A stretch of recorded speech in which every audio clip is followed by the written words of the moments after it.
Madame, Monsieur, bonjour, bienvenue à l'Eurométropolitane e-Campus, réellement ou virtuellement, puisque vous êtes très nombreux, vous êtes plus de 120 à nous suivre via Zoom, une trentaine dans la salle ici pour des raisons évidemment sanitaires. On ne pouvait pas accueillir tout le monde, mais la nouvelle technologie et surtout les nouvelles technologies de communication nous permettent de pouvoir réaliser cette conférence masterclass en répondant à un maximum de demandes et de besoins. Petite précision pour ceux qui sont dans la salle, gardez bien votre masque, gardez bien la distanciation sociale et tout à l'heure vous quitterez la salle par en bas à droite de manière à respecter le sens de circulation dans le bâtiment. Pour vous qui êtes via Zoom, merci de garder votre micro coupé et vous pouvez interagir et poser vos questions via le chat. Nous essaierons de pouvoir y répondre en fin de séance et si le temps nous manque, de toute façon, les responsables de la formation répondront à toutes vos questions de manière particulière via mail par la suite. Le programme est simple. Je vous ai accueillis. Nous allons avoir l'intervention des trois institutions qui co-organisent ce certificat, à savoir la ELA, l'UC Louvain et l'Eurométropolitane e-Campus. Et puis, nous donnerons la parole aux deux conférenciers qui nous parleront et nous décriront comment bâtir une stratégie de communication digitale efficace. Ce sera Jimmy Tang et Vincent Nani. Et puis nous aurons un cas concret avec une dame qui a fait ce certificat, qui a participé à ce certificat lors de la dernière session et qui viendra nous présenter finalement le projet qu'elle a présenté et qu'elle a défendu devant le jury au mois de juin dernier. Et puis il y aura le petit jeu de questions-réponses en espérant que vous en aurez beaucoup. Voilà, place maintenant au concret et je vais demander à Dominique Lefebvre, la directrice de l'AELA, directrice du département social de l'AELA, qui organise entre autres le bachelor, oui, je suis une guerre en retard, le bachelor en communication. Dominique qui va venir nous parler au nom de l'AELA.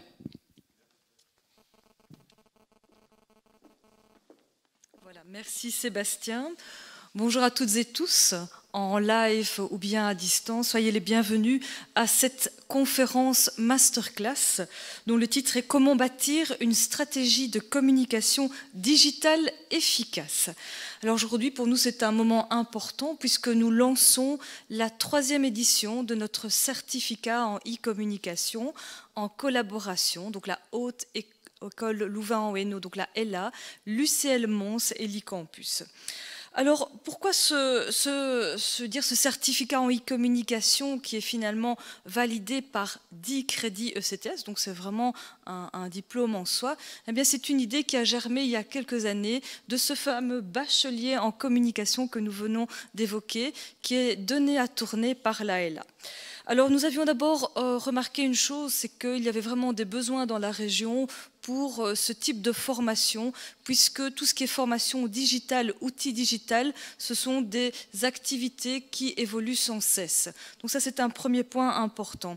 La communication digitale et ces outils, rappelons-le quand même, sont complémentaires aux outils traditionnels. Donc c'est vraiment dans un cadre stratégique que nous mettons cette formation. Enfin, il y avait une forte demande des entreprises, alors entreprises au sens large, petites, grandes, privées ou publiques, de se faire accompagner concrètement dans leur projet de mise en place d'une stratégie de communication digitale. Et c'est suite vraiment à ces 3 idées maîtresses que, voilà, maintenant plus de 2 ans, nous avons mis sur pied cette formation. Nous avons maintenant 2 générations de personnes formées, dont certaines sont présentes dans cet auditoire, d'ailleurs je leur souhaite la bienvenue, qui ont participé à la formation et qui ont pu implémenter cette stratégie et qui sont encore en train de le faire. Merci en tout cas à ceux qui ont suivi cette formation pour votre confiance. Alors cette formation, personnellement, je pense que c'est un succès et je crois pour 2 raisons majeures. Tout d'abord, eh bien, c'est cette bonne collaboration qu'a la ELA avec l'UCL Mons et l'e-Campus. Je crois que nous travaillons de façon très très harmonieuse sur ce projet. Et enfin, la réussite aussi de cette formation, je tiens à les saluer, ceux qui sont présents ou à distance, c'est aussi grâce aux formateurs, leur qualité, leur enthousiasme. Et moi, ce qui m'a frappé à chaque nouvelle entrée de cuvée d'étudiants formés en e-communication, c'est justement cette bonne ambiance créée par les formateurs, mais également la qualité et l'aspect très pointu de leurs compétences. Merci à tous. Je vais laisser la parole à ma collègue de l'UCL Mons, ou bien peut-être à Sébastien entre-temps. Merci beaucoup et profitez bien de cette masterclass. Merci Dominique, on peut l'applaudir. Voilà, donc on va accueillir Corinne Ranocha, mais en visio. Elle est connectée via Zoom. Corinne, est-ce que tu nous entends ? Eh bien voilà, donc rebonjour à tous, en ligne ou en présentiel. Voilà, donc effectivement, donc je suis Corinne Ranocha, donc directrice des ateliers des FUCAM, qui est basée à Mons et qui en fait est la plateforme de formation continue de l'UC Louvain en Hainaut. Dans ce cadre-là, nous nous portons toujours justement volontaires d'être partenaires de projets de formation sur l'entièreté du territoire hainauillet, donc en collaboration notamment avec les campus sur Tournai, mais aussi avec l'université ouverte sur Charleroi. Et c'est donc justement dans cette optique, en tout cas positive et collaborative, comme Dominique vient de l'expliquer, que nous avons embrayé le pas dès l'initiative, entre guillemets, de ce certificat organisé par l'AELA, donc un certificat en e-communication. Nous avons, nous aussi, toute une série d'autres certificats dans des domaines divers et variés. Et là, je vois justement apparaître à l'instant le petit slide qui fait apparaître donc notre page web. Et donc, je vous invite à découvrir par vous-même l'ensemble de ces certificats qui peuvent aller du domaine fiscal, des ressources humaines ou du management des associations, de la planification patrimoniale, mais aussi, par exemple, de la communication web. Donc oui, nous avons aussi notre certificat, mais c'est en parfaite collaboration et en parfaite intelligence que nous avons monté et que nous sommes montés justement dans ce comité de pilotage pour cette formation qui en est maintenant à sa 3e édition. Et je pense que c'est justement je dirais, l'enrichissement des différents partenaires qui fait la qualité et la richesse de la formation qui vous est proposée aujourd'hui par l'intermédiaire de cette conférence. Voilà, je ne serai pas plus longue. J'espère franchement que vous serez très nombreux à répondre à l'appel et à embrayer le pas, justement, et de vous inscrire dans ce certificat donc, en e-communication. Merci Corinne, bonne journée. Alors vous l'avez vu, hein, c'est une tripartite qui organise ce certificat, l'AELA, l'UC Louvain et l'Eurométropolitan e-Campus. Merci à nos partenaires d'avoir permis de monter cette formation ô combien intéressante et importante pour le développement de nos sociétés. Et surtout, ça permet à l'e-Campus de remplir son rôle majeur de ce qu'est ces structures collectives d'enseignement supérieur et de formation continue. Mais notre objectif premier, notre mission première, c'est un rôle d'assemblier. C'est-à-dire que nous devons co-organiser avec des pouvoirs académiques, haute école, université, avec les centres de compétences du Forum, avec des centres de formation, avec l'IFA-PME, avec les organismes de promotion sociale. Nous devons co-organiser ici de la formation continue dédiée au domaine du numérique. Et bien évidemment, c'est ce que nous faisons directement avec ce certificat en stratégie de communication digitale. Nous apportons notre expertise, nous apportons nos réseaux de communication, nous apportons la logistique, nous apportons des infrastructures, nous apportons des moyens quand l'AELA apporte son programme, apporte ses formateurs, quand l'UC Louvain apporte également ses compétences et ses réseaux. Et pour avoir moi-même suivi ce certificat il y a maintenant 2 ans, je peux vous dire qu'il est très, très, très enrichissant.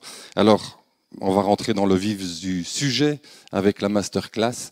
Apprêtez-vous à apprendre, apprêtez-vous à enrichir vos compétences, apprêtez-vous surtout à vous épanouir dans ce métier de communicateur digital.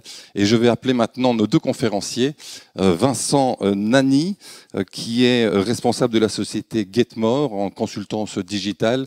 Les références, elles sont importantes et ça vous donnera le niveau de compétence, le niveau de capacité des formateurs, puisque NJ, Belfius, CBC, parmi d'autres, sont parmi ses clients.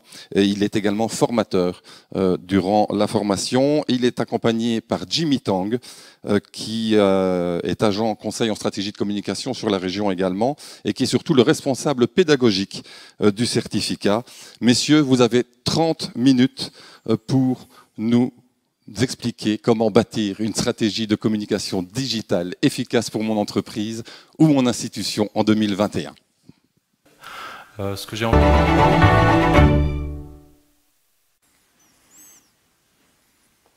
Bien, je pense que cette vidéo nous a montré l'importance qu'a pris le digital dans notre vie. Et effectivement, elle termine par ce slogan, et vous, êtes-vous présent? Parce que, est-ce que vous pensez sincèrement que le digital va s'épuiser, va s'arrêter?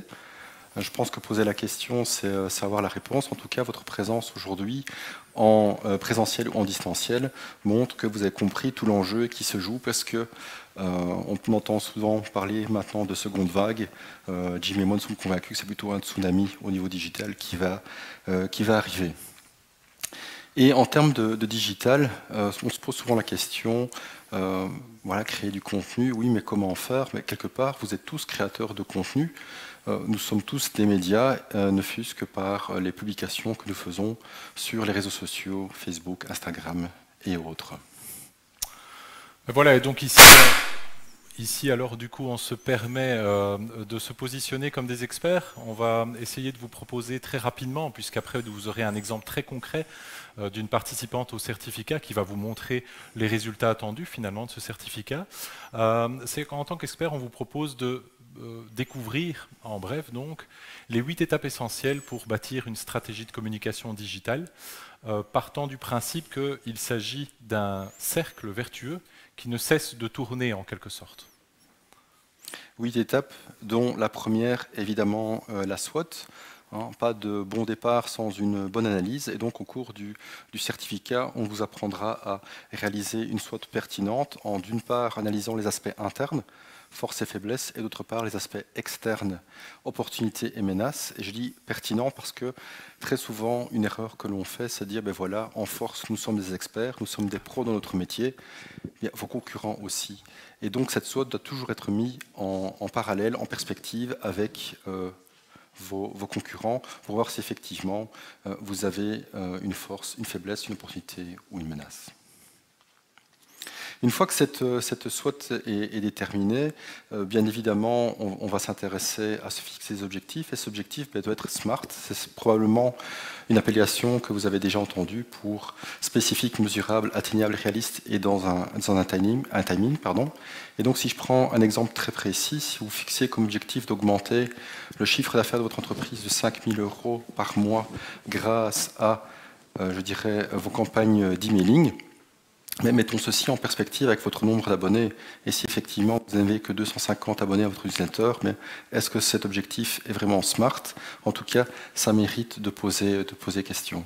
Et ces différents objectifs smart, on va les faire ensemble durant le certificat aux 4 étapes par lesquelles le consommateur, votre prospect, va passer ces 4 étapes du funnel de vente, parce que bien évidemment, les objectifs seront différents en fonction des étapes de ce funnel de vente.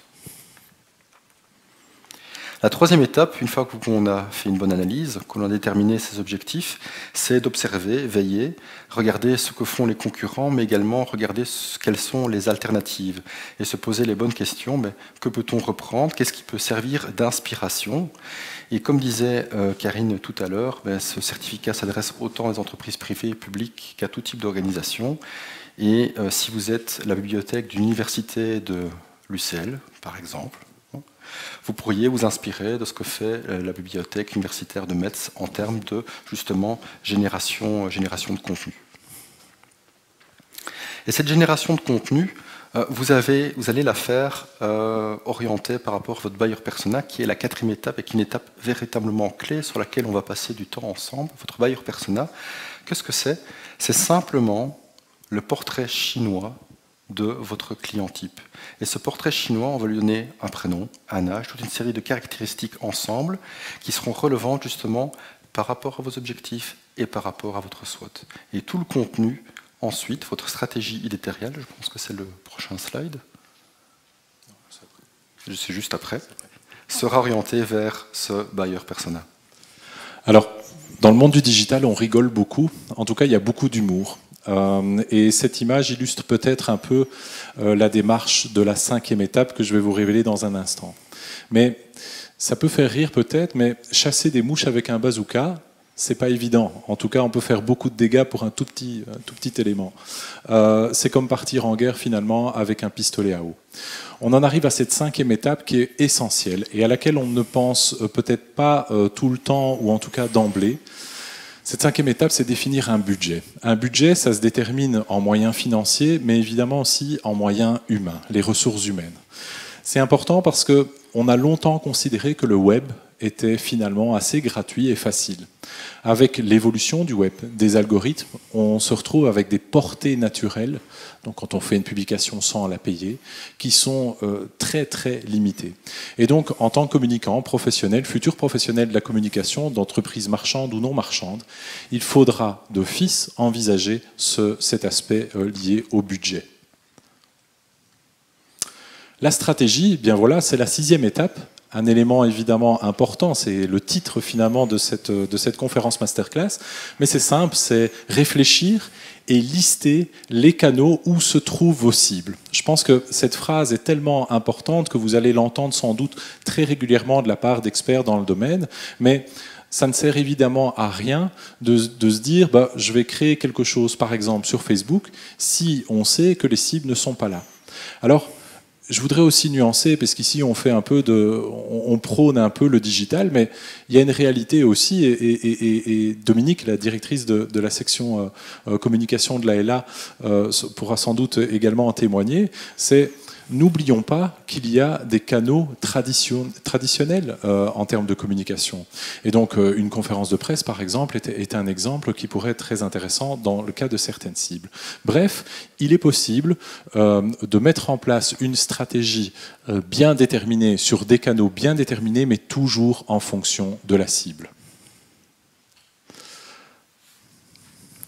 La fameuse stratégie éditoriale, la ligne éditoriale. Donc Jimmy vous a parlé justement de cette cible et on va passer beaucoup de temps ensemble durant ce certificat sur notamment la stratégie de contenu qui est un élément clé si vous êtes présent sur Internet, si vous souhaitez en tout cas accroître votre présence sur Internet. Et donc on va déterminer ensemble une ligne éditoriale pour justement créer de la valeur ajoutée par rapport à vos cibles. Créer une ligne éditoriale, qu'est-ce que ça veut dire? Mais concrètement, c'est identifier les thèmes qui intéressent vos prospects, vos clients, 5 grands thèmes, 3 grands thèmes, et comment les décliner, avec quel ton également, comment va-t-on s'adresser à notre cible au travers de cette ligne éditoriale. Et quand effectivement les planifier et où les planifier, puisque comme Jimmy le disait encore ici il y a quelques instants, bien évidemment ce certificat est orienté sur le digital, mais toute une série de médias offline reste tout à fait pertinent. Pensez ne fût-ce qu'à Zalando. Zalando, acteur digital, pure player, fait énormément de pub télé. Voilà, donc ça prouve bien que ce n'est pas parce qu'on est un pure player qu'on doit délaisser l'ensemble des médias dits classiques. Et donc cette stratégie de contenu qu'on va passer beaucoup de temps ensemble à déterminer peut prendre différentes formes. Et donc ici sur le slide, on a repris l'ensemble des différents contenus que vous pourriez produire. Ça ne veut pas dire que tout est relevant, pertinent pour votre cible. À nouveau, durant le certificat, ensemble, nous allons vous identifier, sur base de votre buyer persona, à identifier les bons contenus activés par rapport à votre cible et donc vous permettre effectivement d'atteindre vos objectifs sur base de votre SWOT, dans le budget qui aura été clairement défini. Ce qui nous permet d'arriver au KPI, parce qu'effectivement, c'est bien de faire une stratégie, c'est bien de s'intéresser à ses forces et faiblesses, c'est bien de connaître, c'est encore mieux de connaître son buyer persona. C'est super de déterminer des thèmes qui vont l'intéresser, qui vont faire qu'il va revenir régulièrement sur votre site, qui vont faire qu'il vont démontrer votre expertise, hein, c'est ça à quoi vont servir les différents contenus, démontrer votre expertise par rapport à vos cibles et créer notamment la préférence à la marque. Mais ce serait quand même bien de mesurer si effectivement on atteint les objectifs que sont fixés. Et donc si vous avez comme stratégie principale d'augmenter votre référencement naturel, un des KPI va être le ranking SEO. Et donc au cours de ce certificat, on vous montrera comment trouver votre ranking SEO et comment monitorer votre ranking SEO pour effectivement voir si les efforts que vous faites, le budget que vous allouez, va dans la bonne direction. Et à nouveau, comme disait Jimmy, on refait la boucle. Si on voit qu'on ne va pas dans la bonne direction, on réajuste pour justement être plus performant, pertinent, relevant par rapport à votre cible. Et donc ce processus est, vous montrez le slide, est continu. Voilà. Merci Vincent. En conclusion, donc, pour ces 8 étapes, on a d'abord et avant tout besoin de faire sa propre introspection. Alors, je parle d'introspection, que ce soit justement au niveau d'entreprise ou d'une seule personne, voire une très grande entreprise. L'introspection, c'est cette fameuse analyse SWOT qui nous permet de nous appuyer sur nos forces et d'éviter et de profiter des opportunités pour faire bref. La deuxième étape, pour récapituler, essentiel, définir des objectifs clairs. Si on n'a pas des objectifs clairs, on ne sait pas déterminer un fil rouge, on n'a pas un cap, et donc ça va être évidemment fort important. L'observation et la veille, alors on parle souvent de concurrents, mais moi j'aime plutôt parler aussi d'alternatives. On n'a pas forcément des concurrents directs, mais ça vaut la peine de voir ce qu'ils font, comme l'a dit Vincent tout à l'heure, de s'en inspirer et surtout de faire mieux. Quelle cible? Eh bien voilà, identifier les besoins. Ce qui est encore plus compliqué, c'est les désirs de vos cibles, passant aussi par ces frustrations et ce qu'on appelle aussi la culture digitale. Donc c'est-à-dire, est-ce que cette personne a cette capacité ou à cette volonté d'être présente sur le digital? Ceci va être évidemment déterminant. Le budget, tableau Excel qui reprend certes les coûts financiers, mais également les ressources humaines. La stratégie, c'est les canaux qui vont permettre d'aller finalement communiquer auprès de prospects, donc de futurs clients, mais également de pouvoir fidéliser les clients actuels. Je vous passerai le détail explicatif sur ça coûte 5 à 10 fois plus cher d'acquérir un client plutôt que de fidéliser un client actuel, mais c'est évidemment importante. Stratégie de contenu, Vincent vient de l'expliquer, comment communiquer sa valeur ajoutée et ensuite mesurer le résultat de ses actions, cette fameuse boucle de manière générale qui permet de pouvoir corriger, ajuster si nécessaire. Une des questions qu'on peut se poser ou qu'on serait en droit de se poser quand on parle de stratégie, c'est finalement, est-ce que c'est réservé uniquement aux grandes entreprises et au secteur marchand ? Je pense que c'est une question finalement qui a été très vite envisagée ici. Pour paraphraser dans le digital, la question est vite répondue. Certains savent de quoi je parle. Vincent, tu peux confirmer, j'imagine, que du contraire, finalement, c'est un domaine fondamental, que ce soit dans le secteur marchand ou non marchand, on peut se permettre de se poser les bonnes questions. Évidemment, il faut de la méthode. Oui, tout à fait. Donc, c'est pas parce que vous êtes actif dans le non-marchand, c'est pas parce que vous êtes un acteur public que cette réflexion digitale ne doit pas avoir lieu. Je reprends le cas de la bibliothèque de l'université de Metz, qui est vraiment pour moi un best practice, ou tout simplement également de l'Office de tourisme de Paris.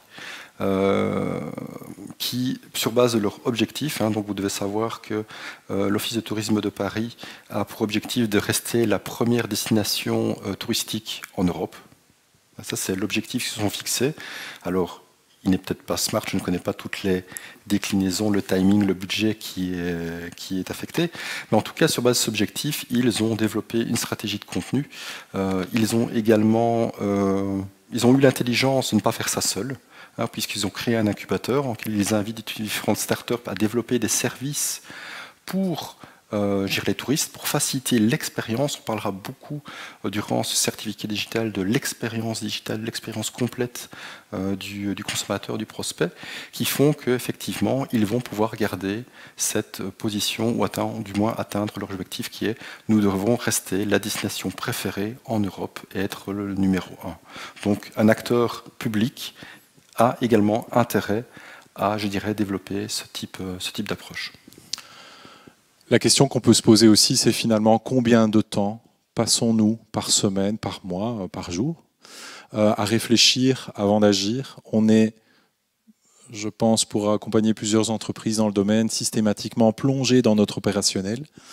Et la stratégie, évidemment, est très importante parce qu'elle permet de prendre du recul. Cette masterclass permet de vous dire à quel point il est important dans n'importe quel domaine d'activité d'être capable de se dégager du temps et prendre du recul pour bien réfléchir à qui sont mes utilisateurs, quelle est la valeur ajoutée que je leur apporte, quelle est la différenciation qui fait qu'ils viennent encore chez moi.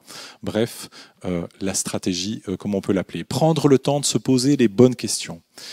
C'est un conseil qui pourrait paraître évident, mais quand on ne sait pas, alors on s'entoure. Et on peut s'entourer en interne de par un bon recrutement, mais également aussi évidemment par des personnes externes et compétentes.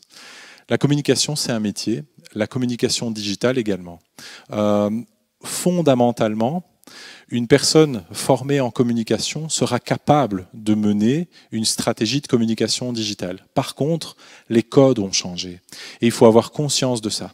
Et donc, partant du principe que ces codes ont changé, il faut donc adapter son discours au niveau du digital. Et le digital permet énormément de choses, peut-être même trop, ce qui nous permet finalement de très vite nous évader. Donc la structure et la méthodologie vont être évidemment un élément clé.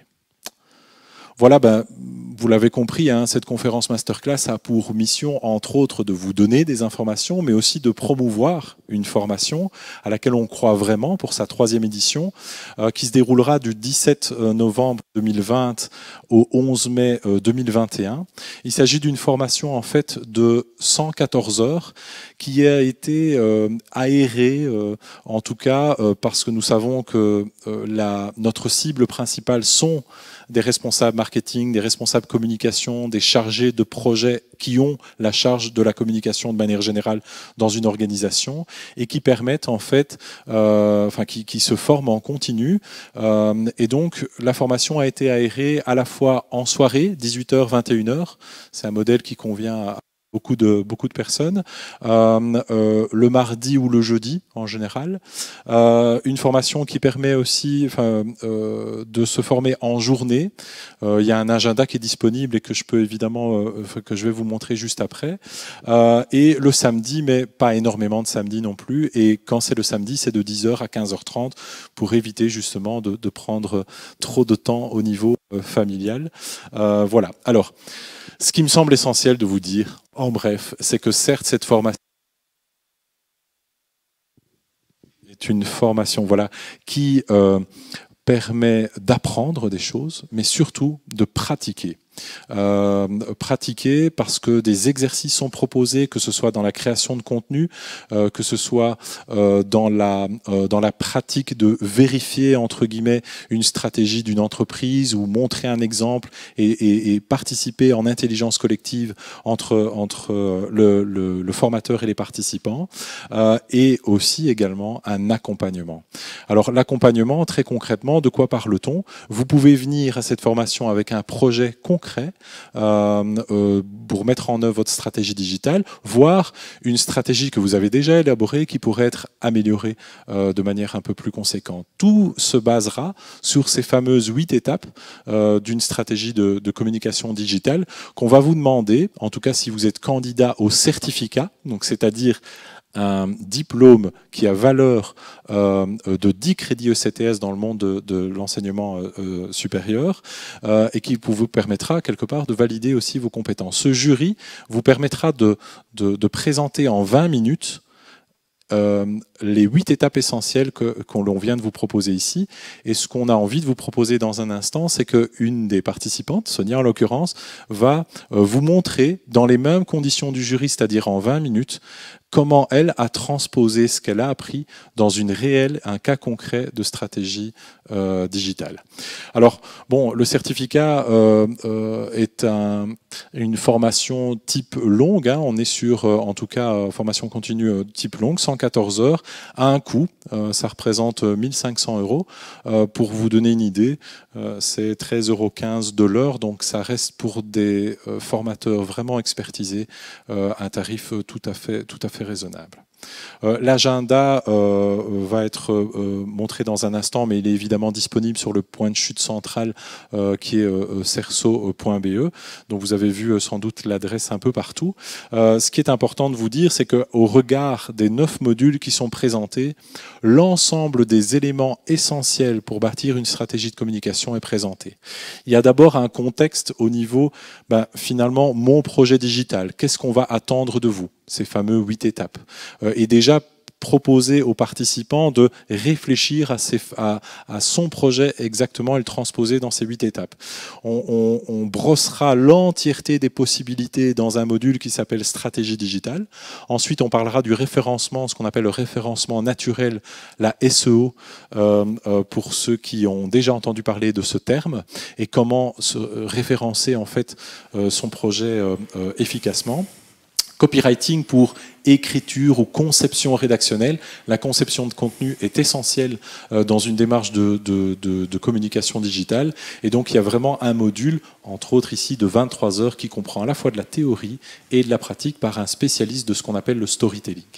On refait un point au module 5 avec le suivi du projet pour relancer un petit peu la machine après ces quelques modules de formation, pour stimuler les candidats et vraiment les inviter à déjà produire sur base de ce qu'ils ont appris.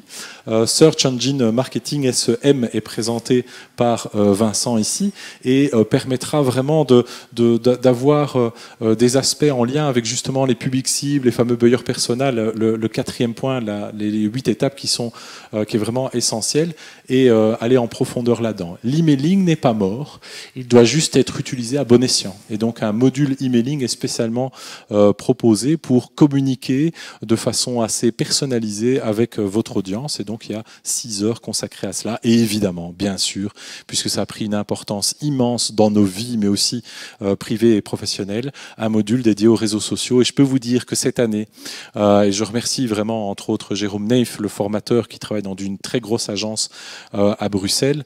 Le confinement nous a permis de switcher totalement en visioconférence, et ce qui est intéressant vraiment, c'est d'avoir des témoignages de grandes entreprises. Cette année, par exemple, la STIB, ou la responsable communication digitale de la STIB est intervenue.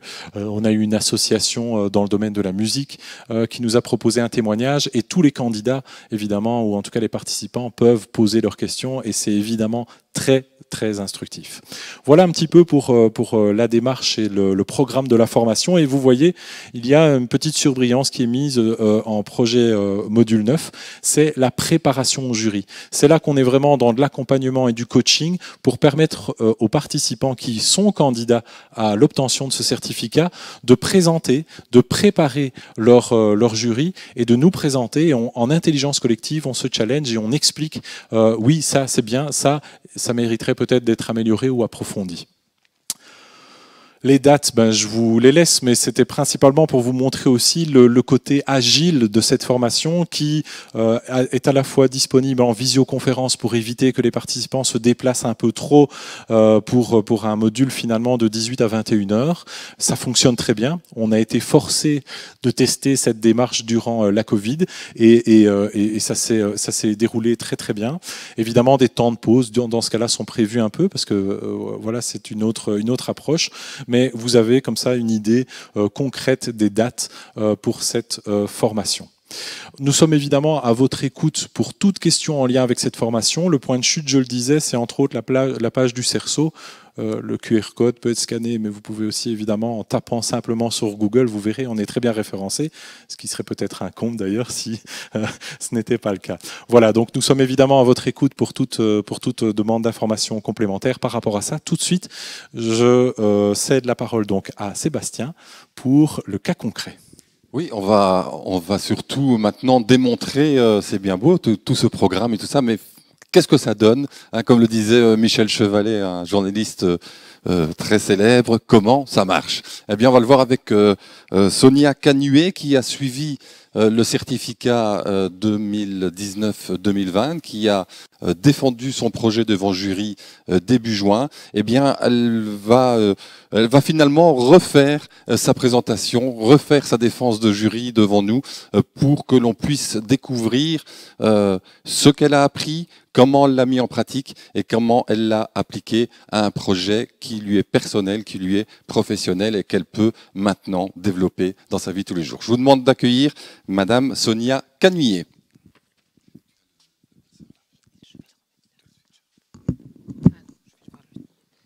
Ok, bonjour à tous. Oui. Alors, voilà, moi je vais essayer de faire ça dans les 20 minutes qui étaient octroyées pour la défense du projet, ce qui est déjà un challenge. Et moi j'ai travaillé sur un cas qui est une entreprise service traiteur qui se situe à Aubais entre Nivelles et Charleroi, qui est une entreprise familiale et dont le chiffre d'affaires atteint presque les 3 millions d'euros. 70% de clientèle professionnelle et 30% de privé et qui emploie plus ou moins 15 personnes en dehors des prestations où on a besoin d'un peu plus de serveurs. Alors, première étape, c'est l'analyse SWOT. Donc, je ne dirai pas en détail dans tout ce qu'on voit sur les slides, mais ce qu'il faut retenir, c'est au niveau supérieur, les forces et les faiblesses de l'entreprise elle-même. Dans ses forces, c'est la capacité de pouvoir traiter plusieurs événements en même temps avec un grand nombre d'invités, de pouvoir organiser de A à Z tout l'événement. Et ils ont aussi créé, Benoît, qui est le créateur de la toque blanche, a reçu la médaille d'or du concours Lépine pour sa création du Magic Buffet, qui est une petite armoire buffet réfrigérée. Au niveau du digital, ils ont un site internet qui est bien référencé et une bonne présence au niveau des réseaux sociaux, principalement Facebook. Dans leurs faiblesses, une croissance rapide qui fait que l'organisation interne laisse parfois à désirer et une image visuelle qui ne correspond pas à leur clientèle actuelle. Au niveau du digital, leur site internet est trop orienté vers des propositions de menus et du B2C, alors qu'ils ont 70% de clients corporate et c'est ce qu'ils veulent développer dans le futur. Au niveau des opportunités et des menaces qui viennent de l'extérieur, dans les opportunités, on voit qu'il y avait en 2019, évidemment ça a un petit peu évolué, 77 000 événements qui faisaient appel à un service traiteur, donc c'est un très très beau volume d'affaires. Et aussi, on peut prendre dans les opportunités l'évolution des goûts des personnes qui font appel à un service traiteur, qui deviennent plus exigeantes, qui demandent un peu l'origine des produits. Et là, il y a des opportunités à développer. Dans les menaces, évidemment, le Covid en fait partie. Mais aussi le positionnement et au niveau de la concurrence, le fait que des traiteurs ont une notoriété beaucoup plus forte que la toque blanche et c'est un aspect sur lequel on va devoir travailler. Alors, objectif SMART, donc on l'a vu, le SMART c'est spécifique, mesurable, atteignable, réaliste et limité dans le temps. Donc dans le cas précis ici, le but c'était d'augmenter le trafic Internet de 20% sur le site, d'augmenter le nombre de devis en B2B de 15%, d'augmenter la notoriété en B2B et de construire une database d'environ 1500 adresses. Ces objectifs sont définis pour 18 mois dans ce cas-ci. L'analyse de la concurrence, donc 3 types de concurrence. Les concurrents qui sont traitent le B2B, ceux qui traitent plus le B2C, et la concurrence indirecte dont on a déjà parlé tout à l'heure, qui peuvent être les salles, par exemple, qui offrent des services. Ici, moi, je me suis attachée au B2B, puisque c'était vraiment le sujet ici de la stratégie de développer et de se positionner en B2B. Et donc, j'ai repris ces trois concurrents, qui sont Witrière Éole, Shoot Bruxelles et Paulus. Dans leur force, c'était chaque fois leur notoriété et le fait pour certains d'être situés à Bruxelles qui est un atout puisque c'est plus central. Au niveau de la communication, leur force pour Witrière et Éole, c'est déjà de collecter des datas pour pouvoir communiquer après avec des prospects. Pour Shoot Bruxelles, ils sont très très présents sur Instagram et ont un grand nombre d'abonnés. Et pour Paulus, c'est d'avoir retravaillé leur site internet et de présenter une image visuelle assez moderne. Dans leurs faiblesses, chacun un petit peu les siennes. Witrière Éole, c'est manque de flexibilité. Shoot Bruxelles n'est pas très précis au niveau de son positionnement. Et Paulus est situé à Sines, qui est un peu en dehors des zones principales. Au niveau de la communication, on me notait dans leur faiblesse pour Witrière et Éole un nombre de followers sur Facebook qui est très très faible et une lisibilité du site qui n'est pas optimale. Pareil pour Shoot Bruxelles. Et pour Paulus, on a constaté par exemple avec la crise du Covid que il ne se passe plus rien sur les réseaux sociaux. C'est comme s'ils avaient fermé le volet et qu'ils n'existaient plus. Donc ça, c'est vraiment quelque chose à éviter. Alors, la value proposition, c'est un petit peu déterminer quelle est la proposition de l'entreprise, quelles sont ses promesses par rapport à son public, et c'est ce qu'on va devoir communiquer dans la communication. Donc ici, dans ce cas-ci, c'est un traiteur d'expérience capable d'organiser des événements de A à Z avec beaucoup de flexibilité et de disponibilité pour tout type d'événements professionnels et privés jusqu'à 3000 convives en Belgique. Donc on a essayé de mettre tout ce qui correspond à l'entreprise. Alors, les personas, ici, pour la toque blanche, on en a ciblé 3. Donc, on va assez loin au niveau des personas dans le détail. Donc, ici, Sophie, 35 ans, chargée de communication chez un importateur automobile. Ce qui nous intéresse, c'est qu'elle est chargée des événements externes, comme la présentation des nouveaux modèles, les inaugurations, et qu'elle va présenter à la direction une shortlist des partenaires possibles. Et donc, le but, c'est évidemment d'en faire partie. On voit la présence en ligne pour ce type de profil, Facebook, Instagram, YouTube et Pinterest. Et ce qui nous intéresse, c'est de savoir comment lui parler, quels sont les éléments qu'on va devoir développer pour la toucher, elle, et la sensibiliser à notre entreprise. Et on va aller aussi creuser dans son profil, parce que ce qui est important, c'est de savoir à qui on s'adresse, à quoi elle va être sensible. Et donc pour ça, il faut vraiment presque avoir une image de la personne à qui on va parler. Donc on va très très loin dans la définition du profil. Un autre profil était par exemple Olivier, qui est directeur RH et dont la fonction c'est aussi d'organiser le fête du personnel, fête de Saint-Nicolas, Family Days, et qui lui est à la recherche d'un partenaire fiable et qui va lui proposer aussi des solutions originales. Sa présence en ligne est un peu différente, principalement LinkedIn en tant que directeur RH, YouTube et Facebook. Comment est-ce qu'on va le convaincre? En lui présentant nos références et des certifications, en insistant sur le fait qu'on organise tout de A à Z et en partageant des cas sur lesquels on a déjà fourni des prestations. Pareil, pour son profil, on va assez loin. Et le troisième persona ici, c'est un couple qui prépare son mariage. Et donc, c'est un peu différent, évidemment, des deux précédents. Et là, leur demande, c'est d'un partenaire ouvert, flexible, qui va pouvoir les aider dans l'organisation sans leur imposer trop de choses. Leur présence en ligne, Pinterest est un bon outil aussi quand on organise ce type d'événements. Instagram, Facebook et YouTube. Et les éléments auxquels on va pouvoir, sur lesquels on va pouvoir appuyer pour les sensibiliser, ainsi que leur profil. Donc, on sait maintenant à quelle personne on va s'adresser.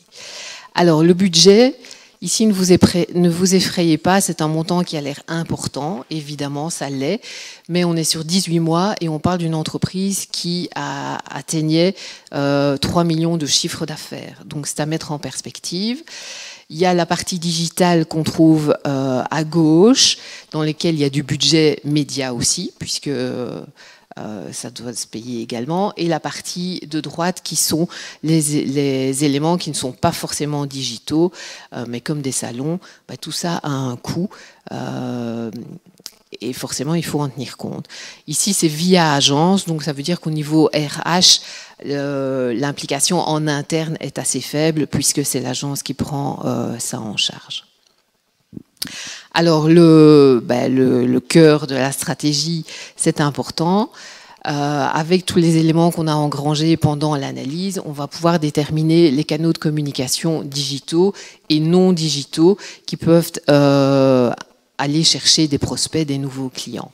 Donc, un nouveau site internet dans ce cas-ci, puisque c'était une des faiblesses, forcément son référencement, le native advertising, les AdWords de Google, les réseaux sociaux, une newsletter, de l'emailing, un aspect pour mettre en confiance qui sont les avis vérifiés ou Trustpilot, et quelque chose d'un peu plus fun qui est Spotify.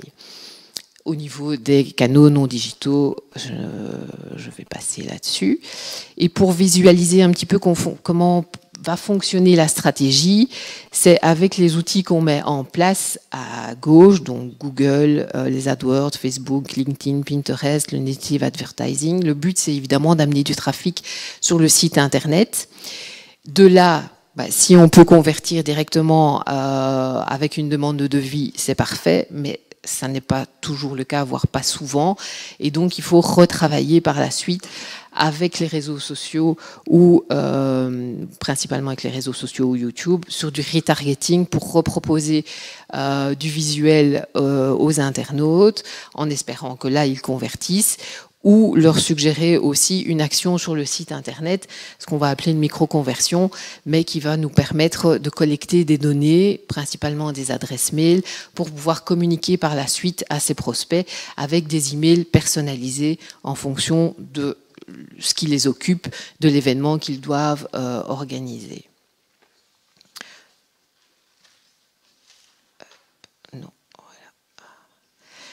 Alors ici, j'ai mis aussi en perspective le funnel de vente. On va passer peut-être un peu plus vite, mais chaque prospect a un stade dans sa préparation ou son achat. Et à chaque stade, il y a des informations qui vont être pertinentes ou pas, des canaux de communication à utiliser plus ou moins. Et le but ici, c'est de pouvoir dire, au stade de l'acquisition, qu'est-ce qu'on va utiliser comme canaux de communication et concrètement, à qui est-ce qu'ils vont s'adresser par rapport à nos personas qu'on a déterminés dans le passé, précédemment. Pareil pour l'activation, donc pousser à l'action. La rétention, on en a parlé tout à l'heure, c'est faire revenir le client, donc c'est très important. Au niveau du revenu, ça c'est du cash. Il faut aussi que ça se concrétise par des commandes. Et ça, c'est un élément qu'on néglige parfois, voire même souvent, c'est d'utiliser ces clients comme des ambassadeurs pour qu'eux fassent notre pub par la suite. Et là, il y a des outils qui existent qu'on peut aussi activer pour travailler sur cette phase-là. Alors, au niveau des contenus, les sujets qu'on peut ici mettre en avant sont assez nombreux. Évidemment, un service traiteur, c'est assez large en matière de contenu. Et les formats, donc on va parler de certaines choses, mais comment est-ce qu'on va en parler ?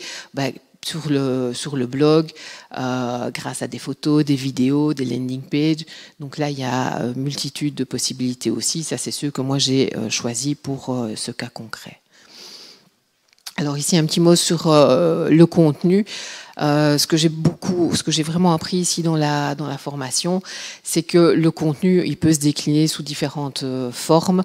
Et quand on fait par exemple du native advertising, ça a un coût, mais ça va nous permettre d'utiliser le contenu à différents moments et sur différents supports par la suite aussi. On l'a dit aussi, mesurer, c'est important. Donc chaque objectif à une analyse, donc un outil qui va permettre de voir si on atteint ces objectifs, de manière concrète avec des chiffres et des outils appropriés à chaque objectif. Voilà pour ma part.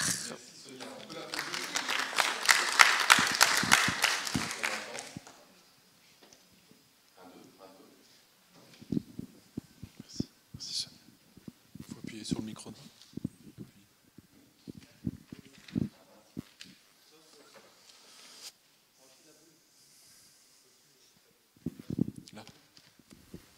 Voilà. Sonia, ne t'en va pas si vite. Ce qu'elle vient de réaliser, c'est ce qu'elle a fait devant le jury au mois de juin.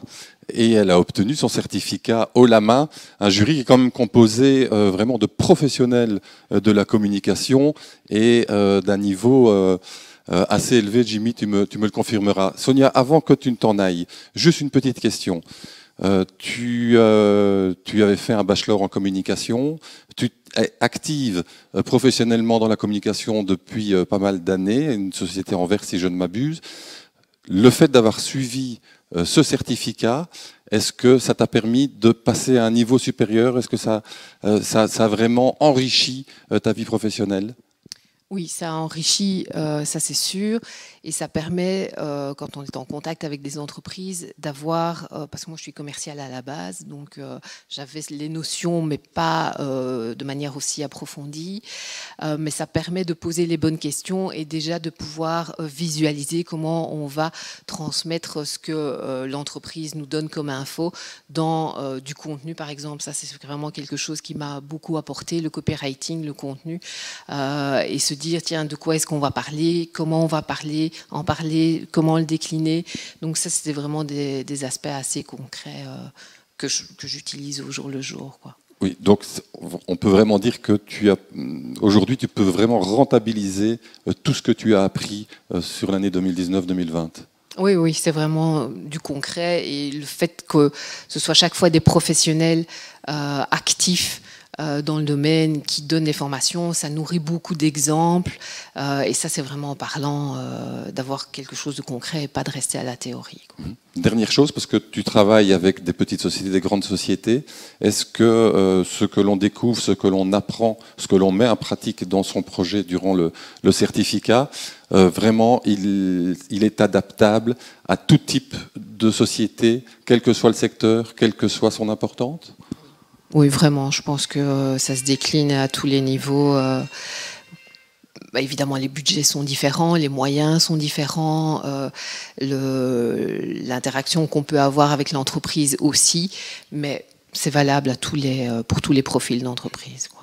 Merci Sonia, on a entendu la petite musique, c'était le timer qui disait que ton temps était imparti. Merci beaucoup, je vous invite à vraiment l'applaudir parce que l'exercice qu'elle a fait n'est pas un exercice évident, mais il était complet et parfait. Jimmy, on va clôturer par quelques petites questions-réponses.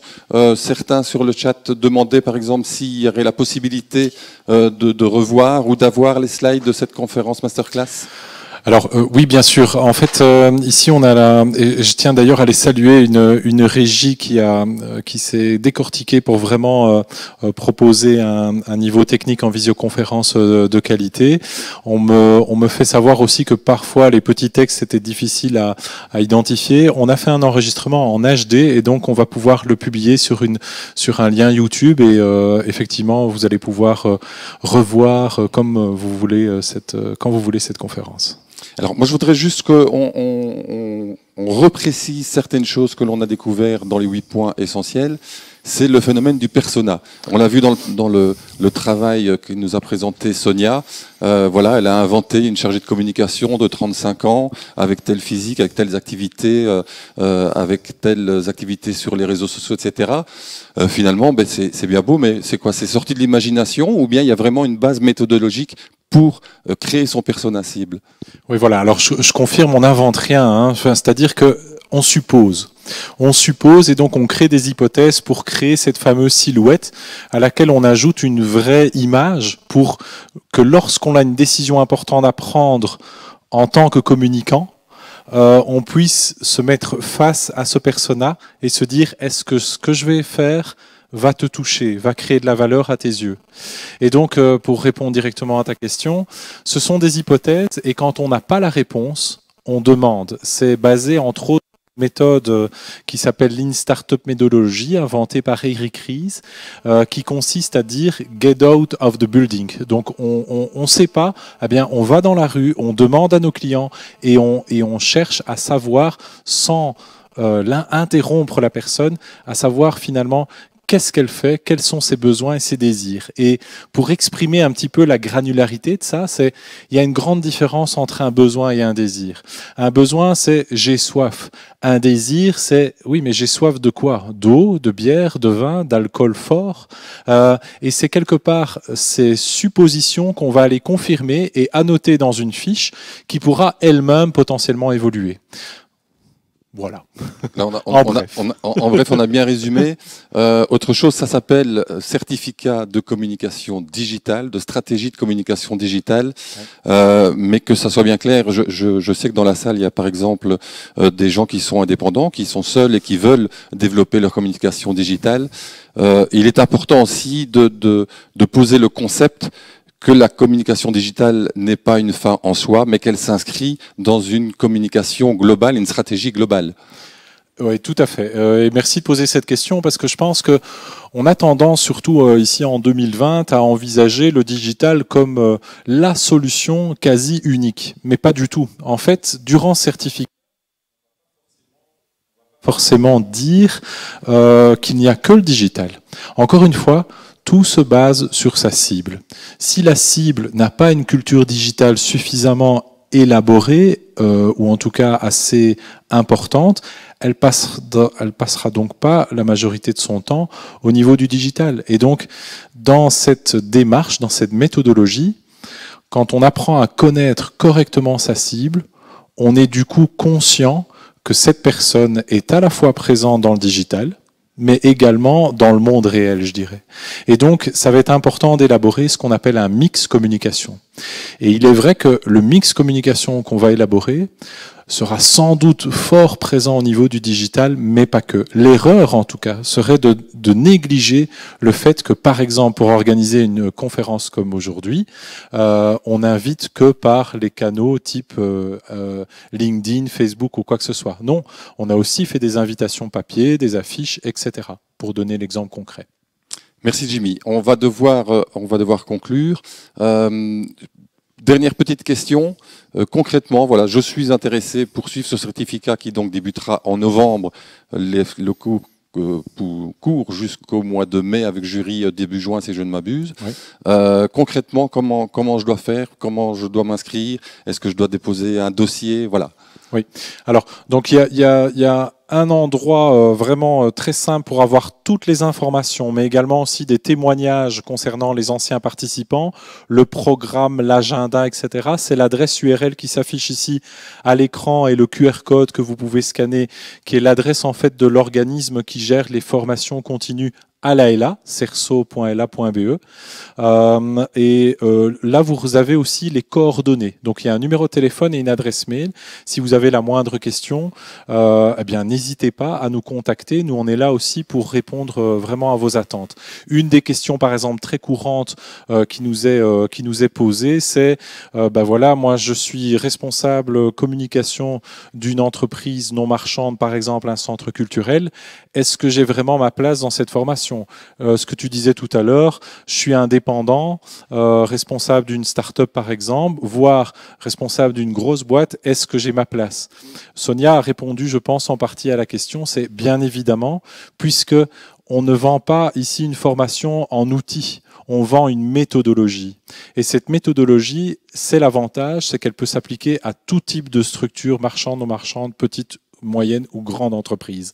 Et donc, le point de chute, le cerso et la.be, il y a un numéro de téléphone qui est celui de la LA section communication département social et une adresse mail, c'est social.tournai@la.be. Voilà, des informations que vous pourrez retrouver aussi sur le site de l'eCampus, www.ecampus.be. ee-campus.be. Et s'il y a la moindre question, vous pouvez aussi appeler à l'e-campus. On renverra, si c'est des questions effectivement plus de type contenu et formation, on vous renverra vers Jimmy qui, lui, pourra vraiment répondre à tout. Je ne sais pas si tu as quelque chose encore à ajouter, Jimmy. Sinon, on va conclure en vous disant que donc vous pouvez revoir cette conférence. Elle sera mise en ligne sur YouTube et peut-être sur les sites respectifs des différents partenaires. Merci à Laila, merci à Lucie Louvain, merci à AudioSide qui a réalisé des petites prouesses techniques pour que tout cela puisse se dérouler parfaitement à la fois en présentiel et en distanciel. Merci à vous d'avoir été présents. Vous étiez nombreux à vous inscrire. J'espère que vous avez pu tous suivre cette conférence dans le confort qu'il le fallait. À bientôt. N'oubliez pas, vous sortez par le bas de l'auditoire pour respecter les mesures sanitaires. Jimmy, le mot de la fin. Le mot de la fin, c'est dire merci évidemment aux participants et merci aussi à Vincent qui a libéré pour présenter ces 8 étapes avec moi. Et alors, je ne sais pas évidemment si dans le public ici en présentiel il y a des questions, mais évidemment on peut se parler juste après la formation. Voilà. Merci aussi pour la confiance quelque part de ces 3 acteurs, dont l'e-campus, mais évidemment aussi l'AELA et l'UC Louvain, puisque dans le cadre de notre collaboration, partenariat, on a des comités de pilotage. Et ces comités de pilotage m'ont toujours donné carte blanche, entre autres, pour le recrutement.